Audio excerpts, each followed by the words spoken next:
សូមជូនរឿងនាងកេសការីគុណនៃការរក្សាសិល5និងចម្រើនអាការៈ32ប្រការកាលព្រះសម្ពុទ្ធបរមគ្រូទ្រង់គង់នៅក្នុងឥសីបតនមគតិយវ័ននាក្រុងពារាណសីជាមួយនឹងភិក្ខុជាច្រើនរយអង្គកាលនោះនៅក្នុងក្រុងពារាណសីមានធីតាមួយរូបឈ្មោះនាងកេសការីកំពុងអង្គុយរកចាយឲ្យមាតាក្នុងផ្ទះបានឃើញភិក្ខុសង្ឃចូលទៅបិណ្ឌបាតនាងក៏បាននិយាយប្រាប់ម្ដាយនាងថាបបិទ្ធអ្នកម្ដាយភិក្ខុសង្ឃដែលនៅក្នុងព្រៃឥសីបតនមគតិយវ័នបានចូលមកបិណ្ឌបាតក្នុងភូមិរបស់យើងភិក្ខុទាំងនោះនៅក្មេងៗកំពុងពេញកំឡោះមានរូបស្អាតផូរផង់ល្អហេតុដូចម្ដេចបានជានាំគ្នាបួសដើរសុំគេយ៉ាងនេះលោកមានប្រាថ្នាដូចម្ដេចម្ដាយនាងនិយាយប្រាប់ថាលោកបួសយកបុណ្យកុំសួរអីគិតតែរកចាយទៅ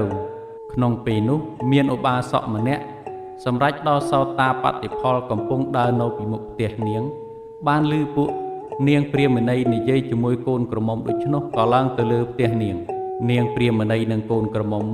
បានឃើញឧបាសកឡើងដល់លើផ្ទះខ្លួនដូច្នោះហើយក៏រៀបចំអាសនៈឲ្យអង្គុយទើបនាងកេសការីជាកូនសួរទៅឧបាសកនោះថាបបិទ្ធលោកអ៊ំភិក្ខុសង្ឃដែលនិមន្តបិណ្ឌបាតអំបញ្ញមិញនេះនៅក្មេងៗកំពុងពេញកំឡោះ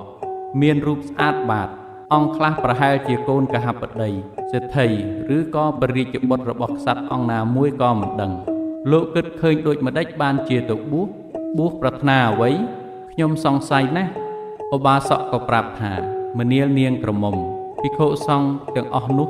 លោកប្រាថ្នាឲ្យរួចចាក់ទុកនៅក្នុងវដ្តសង្សារព្រោះលោកពិចារណាឃើញច្បាស់នៅទោសរបស់វត្ថុកាមនិងកិលេសកាមនិងឃើញច្បាស់នៅអានិសង្សរបស់បព្វជិព្រោះបព្វជិនេះមានគុណខ្ពង់ខ្ពស់បំផុតអាចធ្វើឲ្យសត្វឲ្យឆាប់រួចអំពីការកាត់ចាស់ឈឺស្លាប់បានសម្ដែងដូច្នេះហើយក៏សរសើរអំពីអានិសង្សនៃត្រៃសរណគមនិងសិល5តទៅទៀតលុះចប់ហើយនាងកេសការីសួរឧបាសកនោះទៀតថាលោកអ៊ំ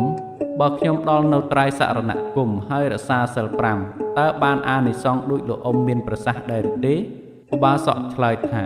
ប្រសើរវិសេសណាស់នាងព្រោះធម៌របស់ព្រះសម្ពុទ្ធមិនរើសអើងថាក្មេងឬចាស់ទេនាងក៏សូមសមាទានសិល5អំពីឧបាសកនោះហើយសួរថាកិច្ចដែលខ្ញុំត្រូវធ្វើមានដូចម្ដេចទៀតឧបាសកប្រាប់ថាកិច្ចដទៃក្រៅអំពីនេះមានច្រើនណាស់ប៉ុន្តែនាងចូលពិចារណានៅទ្វត្តទាំងសាការកកម្មដ្ឋានជានិច្ចរាល់ថ្ងៃចុះដើម្បីឲ្យបានអានិសង្សច្រើនឧបាសកបានពន្យល់អាការៈ32ប្រការនិងវិធីពិចារណាដោយពិស្ដារហើយក៏លានាងទាំងពីររូបទៅកាន់គេហដ្ឋានរបស់ខ្លួនវិញនាងកេសការីកូនក្រមុំរបស់នាងព្រាហ្មណីនោះជាស្ត្រីមានឧបនិស្ស័យចាស់ខ្លាគ្រាន់តែបានពិចារណានៅអាការៈ32ប្រការនៅក្នុងថ្ងៃនោះក៏បានសម្រេចនៅសោតាបតិផល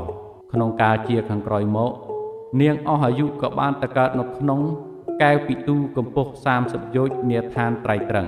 ជាអគ្គមហេសីរបស់ព្រះឥន្ទ្រាធិរាជនាងមានស្រីទេពអប្សរ100,000ចោមរោមជាបរិវារមានពន្លឺផ្សាយចេញអំពីកាយដ៏រុងរឿងដូចជាពន្លឺព្រះច័ន្ទបរិបូរណ៍ដោយទិព្វសិរីស្